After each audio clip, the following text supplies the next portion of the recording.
National Weather Service in Wilmington has issued a severe thunderstorm warning for western Hocking, eastern Fairfield, until 1:15 a.m. At 12:27 a.m., radar indicated a severe thunderstorm located near South Bloomingville, moving northeast at 45 miles an hour.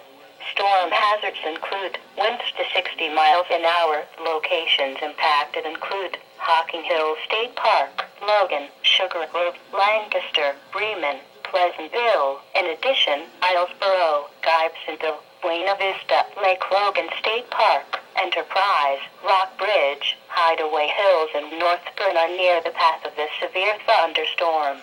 Seek shelter in a sturdy building. Stay away from windows and doors until the storm has passed. Tornadoes can develop suddenly in these conditions.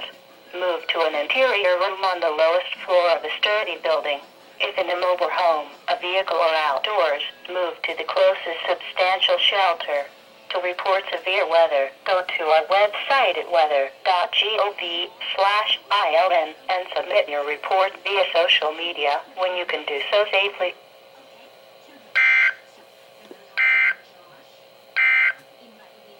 The severe